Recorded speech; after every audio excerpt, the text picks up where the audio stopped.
These days, there's a car for every purpose. There's the fancy family car, and then there's the more normal, traditional family car. Then there are cars that are just there for having fun and not a lot else. Then there's bigger cars that are perhaps the modern family car, and then there's even bigger cars that are just for taking anything, anywhere. And then, well, then there's cars that do everything. Audi basically invented the daft fast estate car. The kind of car that can demolish the miles in no time at all, with 4 people inside and some flat pack furniture in the boot. Over the years, they've got bigger and, well, faster. Started with the RS2, which was co-developed with Porsche. And then there was the original RS4 and the OG RS6.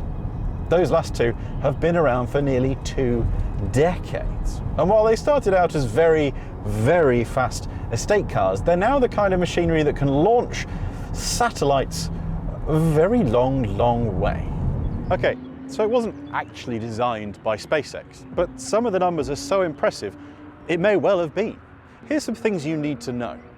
The boot is absolutely vast. It's 565 litres with the seats up, or with them down, an oil tanker like 1,680. It's only slightly shorter than a Mercedes S-Class, but it'll hit 60 miles an hour in 3.6 seconds, which means it'll hit 60 in less time than it takes me to walk from one end to the other. It has a 4-litre bi-turbocharged V8 mounted so far back in the engine bay it might as well be on the driver's lap.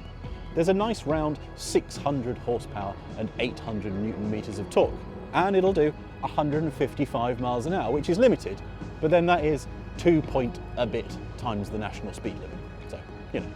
Underneath, there's a Quattro all-wheel drive system and an 8-speed automatic gearbox. There's also torque vectoring that'll send up to 70% of the power to the front or 85% to the rear. So it's big, it's fast, and it's fancy.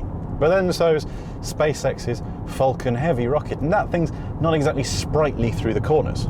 So how does this big behemoth drive then? Actually, first, let's talk about the way that it looks. The thing about old RS6s and RS cars was they were understated. They were fast, and you knew they were fast, but you only knew that they were fast if you knew. Then, with the last generation one, it started to change a bit. It got a bit more aggressive, and this one, well, this one's a bit different. It looks a bit like it was styled by a child who was given a brief, and that brief was to design Daddy's big, fast car. Because it looks like it's just going, I'm an RS6, I'm angry, and I'm fast, and I go fast. It's sort of, the word purposeful was designed for a car like this, because it just looks exactly like it's meant to look and how it knows its purpose. Do I like it? Well, yes, actually. I wasn't sure I would, and it's grown on me. I used to love the understated nature of the old RS6s, but this one, well, that sort of childish, aggressive development has given it a bit more of a sense of fun. And let's be honest, at the end of the day, what is the point of these big, fast, heavy cars if it's not for fun? Mad enough, though, that it works. The V8 in the RS6 isn't as mental as the one in something like an AMG. It won't shout the house down and ruin your relationship with any neighbours, but it just gets on with doing an incredibly purposeful job. Stick your foot down in the RS6 and it just goes. You can fully believe it's got 800 newton meters of torque because every single one of them appears to be trying to rearrange my internal organs. I think my spleen is now somewhere inside this chair and my heart's sort of fighting around to find space to live in. There is a little bit of lag from the engine as those turbochargers spool up, and you can feel it. It's probably up into around 3,000 to 4,000 RPM before you really feel this thing go. But when it kicks off, it has gone, and it doesn't care what is around it. It is going. I imagine there could be a brick wall there and it would just take it with it. It is astonishing how well this thing goes in a straight line. And that's all with this incredible Quattro four-wheel drive system. You can feel that torque vectoring send the power to the back as it rockets forward, but then if there's a little bit of moisture on the ground, or it's found that actually it doesn't have quite the grip that it thought it had, then you can feel how it sends torque to the front, because you'll get torque steer. You'll get torque steer in a big, fast estate car, which is just odd feeling, because it's the kind of thing you expect to find in a little hot hatch that's suddenly been given 300 horsepower and has absolutely no idea what to do with it. As well as the torque vectoring, it has a limited slip differential, which you can also feel as it comes into play around a corner. You will get some understeer on entry. It is an Audi, it is a four-wheel drive Audi, and nobody will ever stop the cliche from being true that they do understeer a little bit. But with power, you can feel the diff kicking in and helping to haul you round a corner. Because that 4-litre V8 is an absolute gem.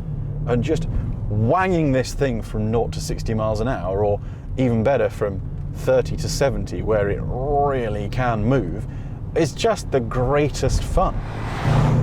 The one thing that I don't find particularly impressive, other than perhaps when you're outside, is the sound, because it sounds nice, it's not a bad noise, there's just not enough of it. And in a world where the E63 exists and sounds like God gargling some thunder, this thing sort of just sounds a bit like it's making a nice noise somewhere over there.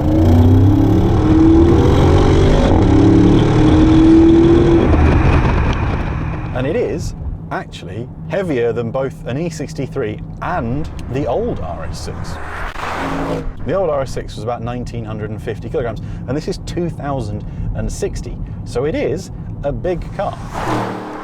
Gearbox is excellent in automatic mode. The shifts are, in either mode, so fast that it could practically be a CVT. The only thing to tell you that it isn't a CVT, really, is the fact that it doesn't make a noise like you're being tortured. One of the new things on the RS6 is the RS mode button just here.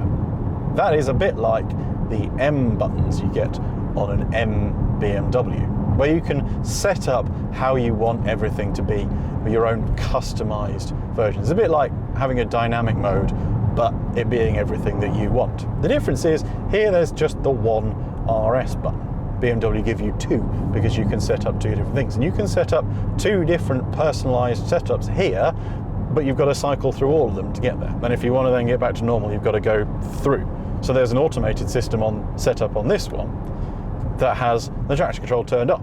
So if I want to get back to normal, I've got to go through my setting and then through the one that's got the traction control turned off, and then back into what I assume will probably be comfort mode. I like to set it up on the highest for everything except for the suspension, because if I'm honest, you don't need the dynamic suspension in anything other than a track, and most of the time the balance suspension setting is perfectly fine.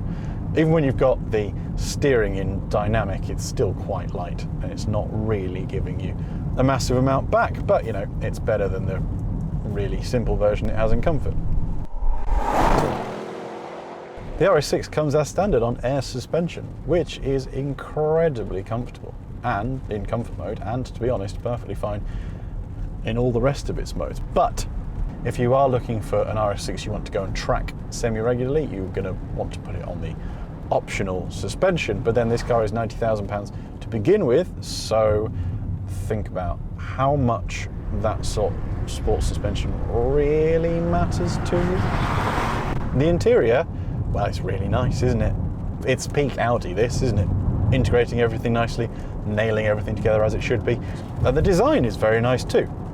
You really can't escape that big wide grille anymore. The big hexagon on the front has been repeated everywhere. It's here, staring me in the face all the time, on the inside of the wheel inner, and then on the outside of the wheel inner, and then even the wheel itself is slightly hexagon, and then there's one over there, and the screen's in a hexagon, and there's hexagons in the vents. They really do at Audi appear to think that hexagons are the bestigons, because there are basically no other patterns here. There's even hexagons in the seats.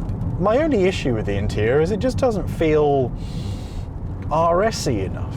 There's bolder cars out there, and there's faster cars out there, and there's more exciting to look at cars out there, and probably more exciting cars to drive out there.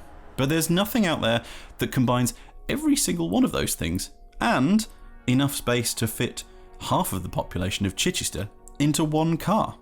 It is quite an astonishing feat.